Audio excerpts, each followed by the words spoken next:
Jackie TV நேயர்களே, இது big Boss season 9 Tamil. இது ஒரு ஸ்பெஷல் வீடியோ. இந்த வீடியோவில் நம்ம என்ன பார்க்க போகிறோம் அப்படின்னா, ஒரு எமோஷனலான ஒரு சீன். ஆக்சுவலி எனக்கு பிக் பாஸில் நிறைய சீன்ஸ் எமோஷனலான சீனு. அது என்னால் இன்றைக்கும் மறக்க முடியாத ஒரு சீனுன்னா ராஜுவோடைய சீசன். அது அந்த பொண்ணு கொஞ்சம் எலைட்டான பொண்ணு. அது ராஜா ராஜுக்கும் அவங்களுக்கும் ஒரு டீல் இருக்கும். 2 பேரும் சண்டை போட்டுருவாங்க. சண்டை போட்டுட்டு அந்த பொண்ணு பேர் பின்விடங்களை தெரிவிப்பாருங்க. அந்த சீன் பார்க்கும்போதே கண்ணுலாம் கலைங்க, அப்படி தாரையாக தண்ணி ஊற்றுச்சு. ஆக்சுவலி ராஜு சண்டை போட்டுட்டு அந்த பொண்ணு சோகமாக இருக்கும். ராஜு நான் ஒரு ஹீட் ஆஃப் த மூமெண்ட்டில் கத்திட்டேன், சாரி அப்படின்னுவார். சாரின்னு சொன்னதுக்கப்புறம் எழுந்து போய் கட்டி பிடிக்கிற அந்த இடம் இருக்குது பாரு, இது தெரில. அந்த சீன் நான் பார்க்கும்போது கண்ணில் தனியாக ஊற்றுச்சு. அந்த மாதிரி நெகிழ்ச்சியான சீன் நிறைய இருக்குது. ஆனால் எனக்கு இன்னும் இதுதான் எனக்கு மனசில் பதிஞ்சதுனால உங்களுக்கு சொல்கிறேன். இந்த சீசனை பொறுத்தவரைக்கும் கத்தல் கத்திட்டு தான் இருக்கிறாங்க. உண்மையிலே சொல்கிறேன், எரிச்ச மயிரான ஒரு சீரியல் இது. சீசனை இதுதான். இதுக்கு மேலே இன்னும் வரும். ஏன்னா அப்படி தானே மக்கள் இருக்கிறாங்க, அப்படி தானே அது வரும். ஓகே, ஸோ இதில் ஒரு ஒரு ஒரு சூப்பரான ஃபண்டாஸ்டிக்கான ஒரு மொமெண்ட்டை தான் அவங்க கூட பகிர்ந்துக்க போகிறேன். ஒரு ஹக்கு 1000 கதை சொல்லும். சபரி ஒரு அந்த இதில் பேசிகிட்டு இருக்கும்போது, அந்த ஹாலில் பேசிகிட்டு இருக்கும்போது, நான் இப்போ சில விஷயங்கள் பண்ண போகிறேன், யாரெல்லாம் ஹக் கொடுக்கணுமோ ஹக் கொடுங்கன்னு எல்லோரும் போய் நின்று ஹக் கொடுப்பாங்க. சபரி சின்சியாரிட்டியில் சபரி அடிச்சிக்க முடியாது. ஏன்னா அந்த தண்ணி ஃபஸ்ட்டு தண்ணி கொடுக்கணும். அந்த டாஸ்க்குக்கு ஒரு கமருதினிக்கிட்ட இருந்த அலட்சியம் சபரிக்கிட்ட கிடையவே கிடையாது. ஆனால் சபரி என்னென்னா, ஒருத்தர் ஓவர் டூ பண்ணுறாரோ, ஓவரான சில விஷயங்கள் செய்கிறாரோ அப்படின்ற ஒரு விஷயம் அவர்கிட்ட நான் நிறையா பார்த்துருக்கேன். ரெண்டாவது, அவருடைய ஆட்டம் எங்கே ரொம்ப கீழே டவுன் ஆகுதுன்னா, எஃப்ஜேவுக்கு அதிகமான சப்போர்ட். ஏன்னா எஃப்ஜேவுக்கு அவருக்கும் ஒரு 10 வருஷமோ 7 வருஷமோ ஏதோ பழக்கம்ட்டு எங்கேயோ படித்தேன். ஸோ அதனால் எஃப்ஜே எங்கெல்லாம் எல்லை மீற போகிறாரோ அங்கெல்லாம் தடுத்து நிறுத்தி அணை போட்டு நிறுத்துறது நம்ம யார், சபரியோட வேலை. ஸோ பிக் பாஸ் டீம் இந்த ஹோட்டல் டாஸ்கில் அவர் ஸ்டாச்சுவாக மாற்றினது காரணம். ஏன்னா எஃப்ஜே வார்த்தை விடும்போது தான் ஆப்போசிட்டில் வார்த்தை இங்கே வரும். அப்படி வார்த்தைகள்லாம் வரும்போது தான் அந்த ஒரு ஹீட் ஆன் மூமெண்ட் ஆகும். அந்த சீசனில் எல்லோருடைய முகமும் வெளியே வரும். ஏன்னா சப்போர்ட்டுக்கு ஒருத்தவங்க போவோம், அவங்ககிட்ட அவங்க போவோம். அமைதியாக சேஃபாக ட்ராவல் பண்ணுறவங்க எல்லாருமே அதை சண்டை போட்டு மேலே வருவாங்கன்னு வச்சுக்கோங்களேன். அதுதான் ஆக்சுவலி அது பண்ணியிருந்தாங்க. அதுதான் அந்த வீட்டில் சபரி பண்ணிகிட்டு இருந்தார். அதனால் இந்த வாட்டி என்ன பண்ணிட்டாங்கன்னா, ஏன்னா அந்த சண்டை நடந்தால் அங்கே போய் நின்றுடுது.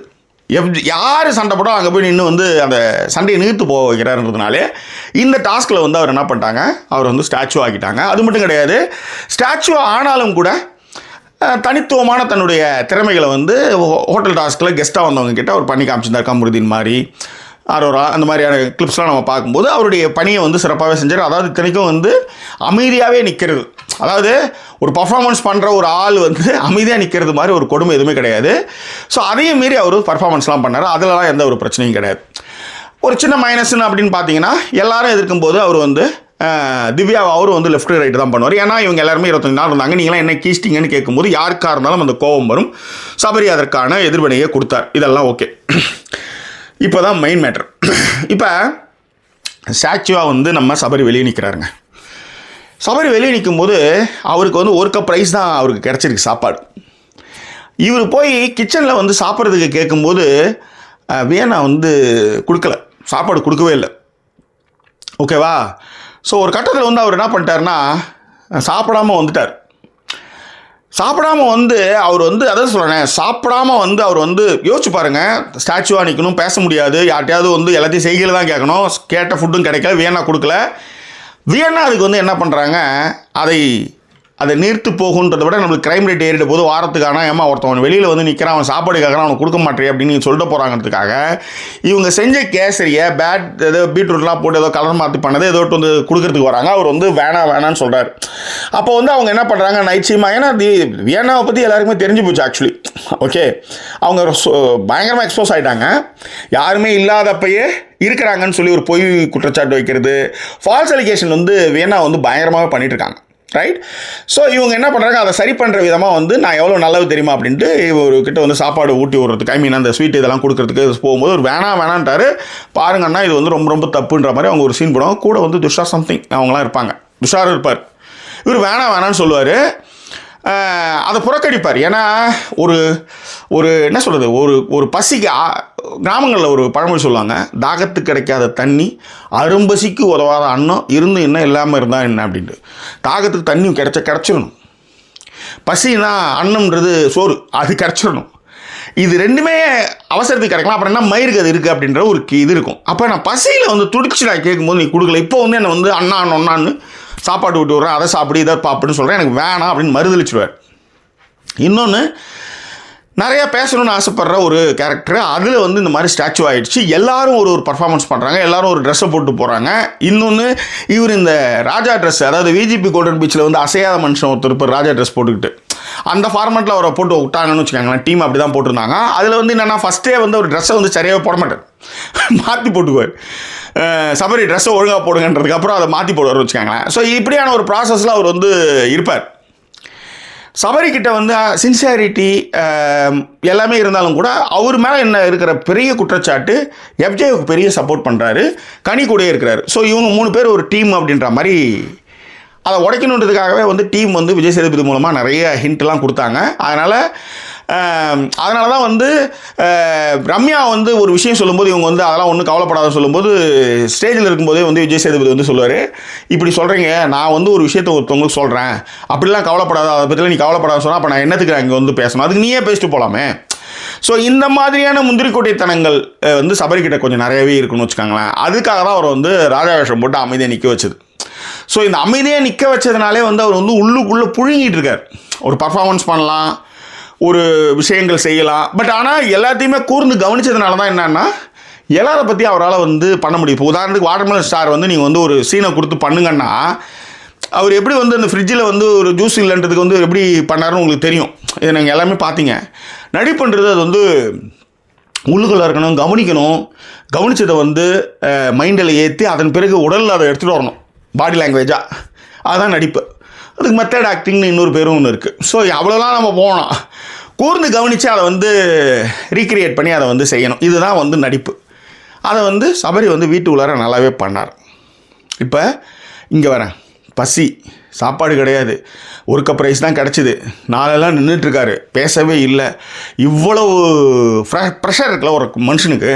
அப்போ வந்து சாப்பாடு கேட்டு கொடுக்காத ஒரு பொண்ணு வந்து அண்ணான்னு சொல்லி வந்து சாப்பாடு கொடுத்து பாசத்தை காமிக்குது, நடிக்குதுன்னு தெரியும் போது அவர் வேணான்னு மறுக்கும்போது ஒருத்தவங்க கூட இருக்கிறான். அவன் வந்து உண்மையிலே துஷார் வந்து இன்றைக்கி வந்து திவ்யா கிட்ட நடந்துக்கிட்ட முறை, சண்டை போடுறது, அதெல்லாம் வந்து தற்குறித்தனமானதுன்னு வச்சுக்கோங்களேன். ஒரு புரிதலே இல்லாத சண்டைகள், எளிமையானவர்கள் மீது தொடுக்கக்கூடிய ஒரு இதுவாகவே நான் பார்க்குறேன்.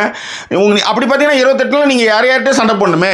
இன்னொன்று துஷார்கிட்ட வந்து அவர் பற்றி நான் நிறைய பேசணுதெல்லாம் எனக்கு கொஞ்சம் டைம் இல்லைனால, ஏன்னா இளைய மனசு தான். ஏன்னா நந்தினி மாதிரி ஒரு பொண்ணு வந்து அழுதுட்டு இருக்கும்போது அதை ரொம்ப ட்ரிகர் ஆகி அந்த பொண்ணை வந்து மைண்டே அமைதியாக்க விடாமல் அதை ட்ரிகர் பண்ணிகிட்டே இருந்தது பார்வதி தான். அப்போ அவங்க வந்து அழும்போது கூட வந்து துஷார் போய் அழுவார் ஆக்சுவலி, ஓகேவா. ஸோ அந்த மாதிரியான அந்த சாஃப்ட்டு மைண்டு, சாஃப்டான அந்த திங்லாம் வந்து துஷாருக்கு இருக்குது. ஆனால் காரணமே இல்லாமல் இப்போ திவாகருக்காக வந்து களத்தில் இறங்குறது, திவாகருக்கு பண்ணுற ஸ்டப்பை வந்து தள்ளி போகிறது, இது மாதிரி நிறைய விஷயங்கள் அங்கே இருக்குதுன்னு வச்சுக்கோங்களேன். ஸோ அவருடைய தவறுகளை சுட்டி காமிக்காமல் அவரை வந்து ஒரு ஹீரோ பிம்பமாக வந்து துஷார் பார்க்குறது தான் இங்கே இருக்கிற பெரிய மைனஸு, ஓகேவா. ஸோ இன்றைக்கி 2K கிட்ஸோட ஜென்சி பசங்களுடைய ஒரு ரிப்ளிகாவை கூட நான் வந்து துஷாரை பார்க்கலாம். ஆனால் இந்த பசங்கக்கிட்டையும் ஒரு சில நல்ல விஷயங்கள் இருக்குல்ல, அதை தான் இந்த இடத்துல சொல்ல வரேன்.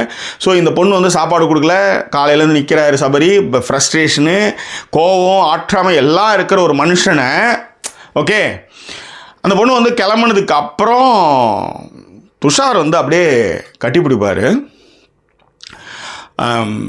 ஒரு நிமிஷம் நினைக்கிறேன், ஒரு நிமிஷம் வந்து துஷார் வந்து அந்த ஹக்கை வந்து அது கொடுக்கும்போது உண்மையிலே வந்து எனக்கு வந்து அந்த ராஜு அந்த கண்ணில் தண்ணி வேறு, ஓகே, ஒருத்தவங்க கஷ்டப்படும் போது அவனுடைய பிரச்சனையை ஒருத்தவங்க புரிஞ்சுக்கிறான்ல, அந்த இடத்துல சரியாக ஒருத்தவங்க நின்னால அதை நம்ம பாராட்டணும்ல.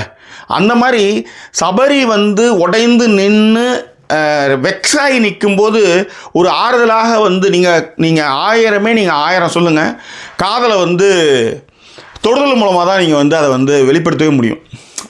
நீங்கள் வந்து பேச்சோ எழுத்தின் மூலமாகவோ நிற்கிறதன் மூலமாகவோ அது பண்ணவே முடியாது. உங்கள் ஒய்ஃப் மேலே நீங்கள் லவ் இருக்குது, உங்கள் காதலி மேலே லவ் இருக்குன்னா அவளை முத்தமிட்டால்தான், அவளை வந்து ஆதரவாக தழுவினா மட்டும்தான் அது வந்து 1000 சொற்களை கடத்தும்.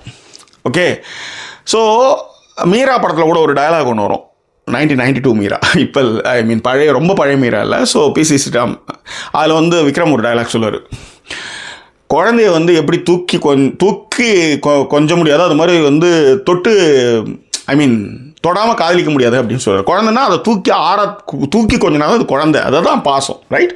அந்த மாதிரி காதலில் வந்து முத்தம் கொடுக்காம கட்டி தழுவாமல் தழுவாமல் அது ஒன்றும் காதலே கிடையாது. ஸோ அதை தான் வந்து அந்த இடத்துல அவர் சொல்லுவார், அது ஒரு டயலாகாக இருக்கும்.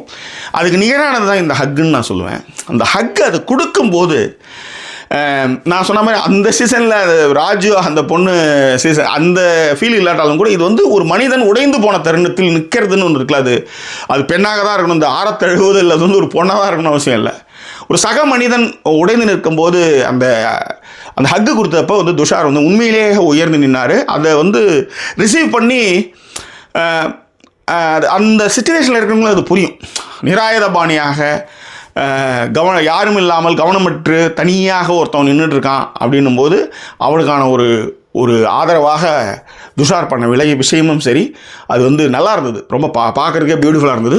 ஸோ இது மாதிரியான நெகிழ்ச்சி தருணங்கள் பழைய பிக் பாஸில் இருந்தாலும் சரி, அல்லது உங்களுக்கு மைண்டில் தோணுன நெகிழ்ச்சியான தருணங்கள் வந்து பின்னுடங்களை தெரியப்படுத்துங்க. இது ஒரு ஸ்பெஷல் வீடியோ. இது மாதிரியான வீடியோக்கள் நேரம் கிடைக்கும் போதெல்லாம் நான் உங்களோட பகிர்ந்துக்கிறேன்.